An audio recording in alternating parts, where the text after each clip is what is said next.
Y'all, let's break down John chapter 16. This completes the teaching portion of Jesus' words during the Last Supper, begun in chapter 13.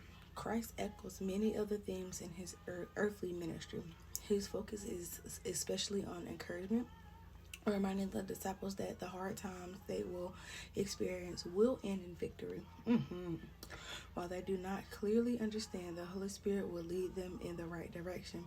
This ends with Christ's beloved declaration that he has overcome the world. That introduces the record or the record of Jesus' high priestly prayer in chapter 17, immediately before his arrest in early chapter 18. So let's get into this breakdown. So at the end of chapter 15, Jesus was predicting both persecution, John 15:18-21, and the coming of the Holy Spirit, John 15:26-27. Whoa, that's a lot better. As he closes out his final teaching of the Last Supper, John 13:15, Christ both begins and ends with a call to endure hardship, knowing that in him we are ultimately victorious. I love everything about that. Several times in this discourse, Jesus has pointed out that he predicting hard times on purpose. That he's predicting hard times on purpose. John 13:19 and then John 14:25.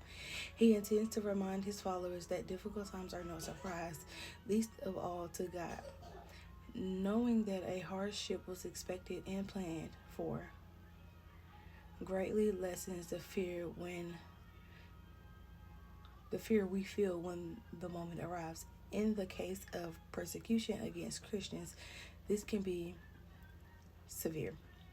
Jesus indicates that those who follow him shouldn't be surprised if non-believers want to excommunicate them or even execute them. In those moments, believers can take comfort in knowing that Jesus is in control.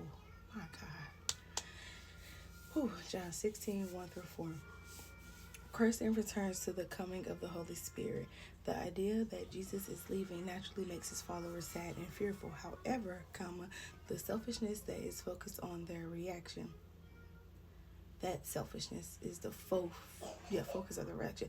They aren't considering Jesus' experience or what it might mean. They are only worried about being left alone. Still Jesus claims there is an advantage to